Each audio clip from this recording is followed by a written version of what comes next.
ایک صحابی تھے، نبینا صحابی، نبی علیہ السلام کے پاس آئے، عرض کرتے ہیں یا رسول اللہ میرے لیے عافیت کی دعا کر دیجیے۔ آپ نے فرمایا کہ اگر تم صبر کرو تو بہتر ہے۔ اس نے عرض کی یا رسول اللہ آپ دعا ہی کر دیں۔ نبی علیہ السلام نے فرمایا کہ اچھی طرح وضو کرو۔ اچھی طرح وضو کیا ہوتا ہے؟ یہ آپ کو تب سمجھ آتی ہے جب بہت زیادہ ٹھنڈا پانی ہو اور وضو بھی آپ نے کرنا ہو، اور پھر کتنا پانی آپ استعمال کرتے ہیں اس سے اندازہ ہوگا۔ یا پانی بہت زیادہ گرم ہو، ٹھنڈا پانی دستیاب ہی نہ ہو اور آپ نے وضو بھی کرنا، اور پھر کتنا پانی آپ استعمال کرتے ہیں ہاتھوں کو دھونے کے لیے اور چہرے کو دھونے کے لیے، اس سے آپ کو اندازہ ہوگا کہ اچھی طرح وضو کرنا کیا ہوتا ہے۔ اعضاء کو مل مل کر دھونے کا حکم ہے، ملیں ان کو، صرف پانی بانا نہیں ہے۔ نبی علیہ السلام کا جو طریقہ ہے اسباغ الوضو، اچھی طرح وضو کرنا، پانی کو اچھی طرح اعضاء کے اوپر پہنچانا اور اعضاء کو ملنا۔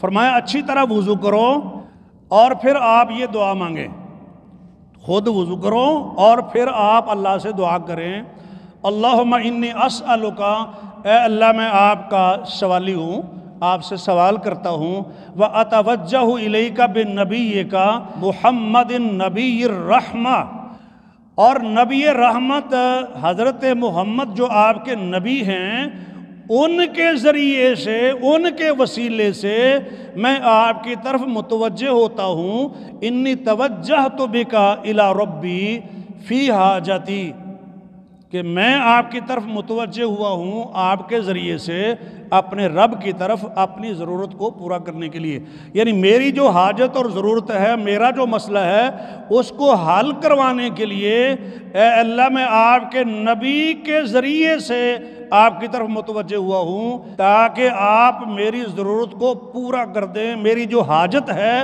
اس کو آپ پورا فرما دیں۔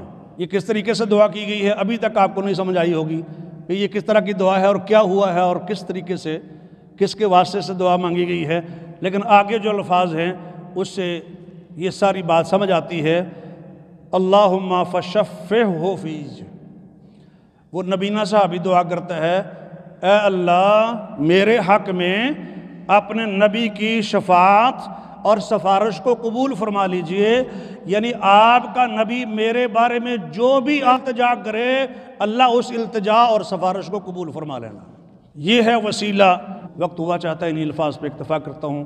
وآخر دعوانا الحمدللہ رب العالمین۔